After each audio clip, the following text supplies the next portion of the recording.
left to us. Our national existence will end like those weak meteors that from time to time shine fitfully in the firmament and disappear. José María Tornelli Mendeville.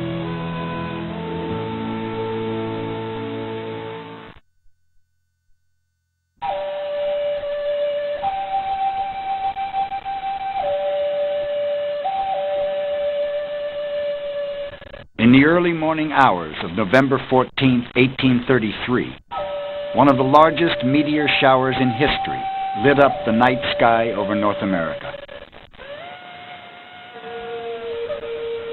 Lone Dog and his Lakota band watched it on the northern plains and remembered 1833 as the year the stars fell. On the southern plains, a large band of Kiowa were camped in the Wichita Mountains, where they had been driven when the Cheyenne and Lakota took over the Black Hills.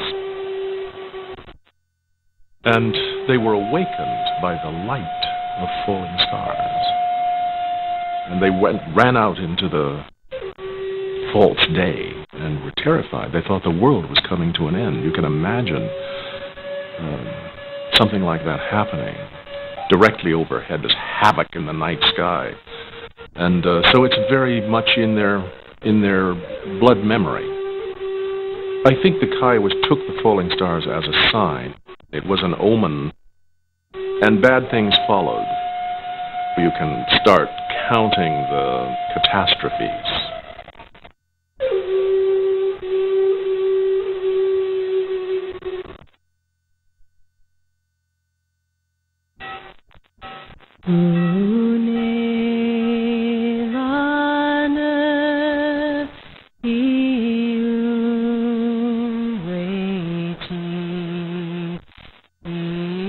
Soon, the Kiowa noticed a new people coming from the east, moving onto the southern plains. The settlers built towns, churches, schools. Some of them owned slaves. But these newcomers were Indians too. Cherokee, one of many peoples from the east, forced into the west by the federal government. No eastern tribe had struggled harder or more successfully to make white civilization their own.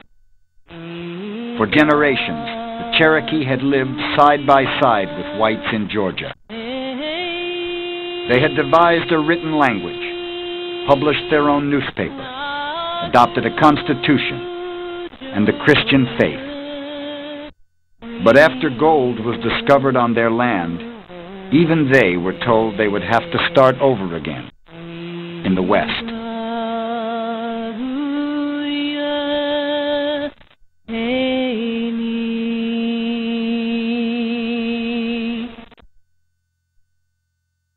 My friends, circumstances render it impossible that you can flourish in the midst of a civilized community.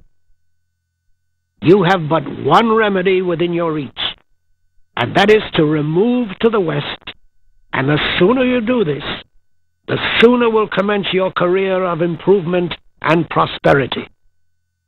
Andrew Jackson. Early in the 1830s, Congress had created a huge new Indian territory, which was to stretch from Texas to the Middle Missouri River. It was meant to be a barrier to white expansion, a place the Indians were promised they would have to themselves forever. Another way in which the West was going to solve America's problems was that it looked like the place where you could put Indians. There's all that space. Put them there. Move them to the west. Take them across the Mississippi River, and posterity can figure this one out. Posterity can inherit our dilemma.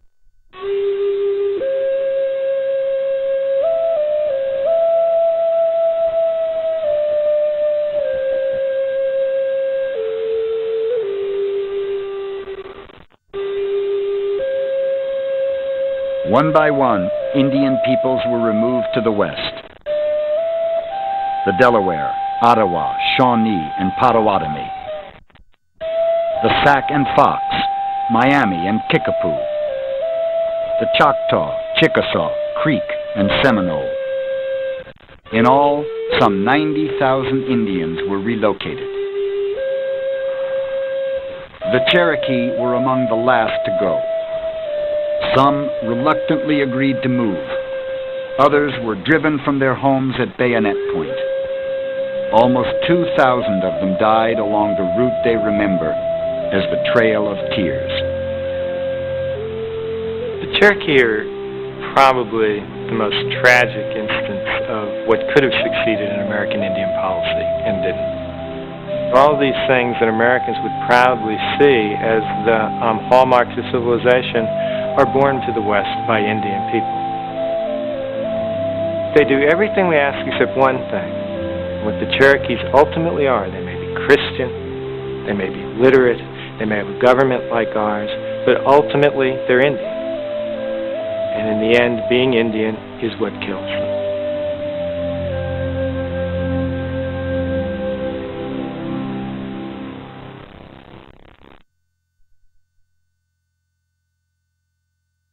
The Mormons are a tribe of locusts that still threatens to scorch and wither the herbage of a fair and goodly portion of Missouri by the swarm of emigrants from their pestilent hive in Ohio and New York.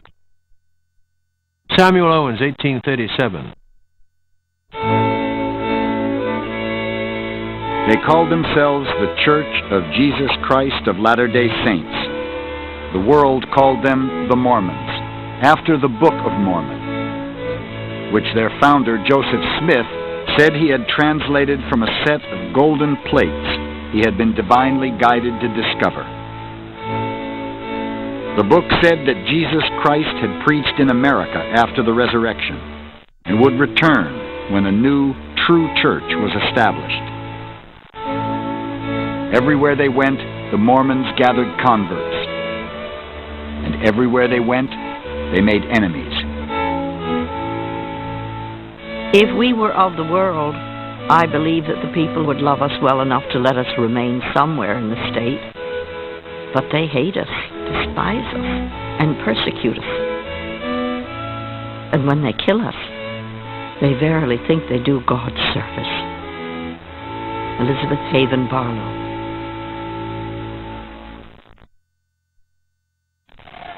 Angry mobs, who considered them heretics, drove the Mormons from New York, then Ohio, and then Missouri, where the governor himself ordered them to leave the state or be exterminated.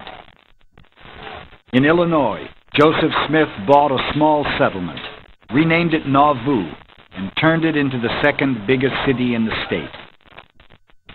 He started work on a great temple, outfitted his own private army, began to practice polygamy in secret, and announced he was running for president of the United States. When Smith destroyed the printing press of a man who dared criticize him, he was jailed, and then murdered by an anti-Mormon mob. Unless they abandoned Illinois, his followers were told, the same fate awaited them.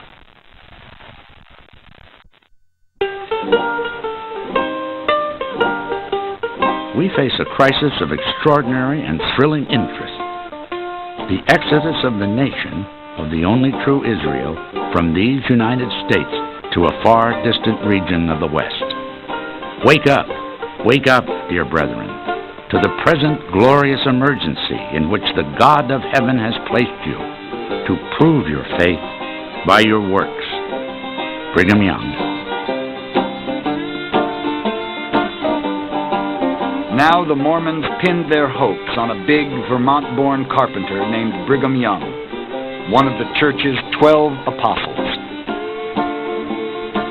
He had read explorers' reports of the valley of the Great Salt Lake and saw it as a perfect sanctuary for his saints, sheltered by the Wasatch Mountains, beyond the boundaries of the United States.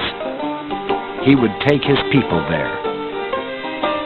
In early 1846, some 10,000 Latter-day Saints began leaving their homes for the West.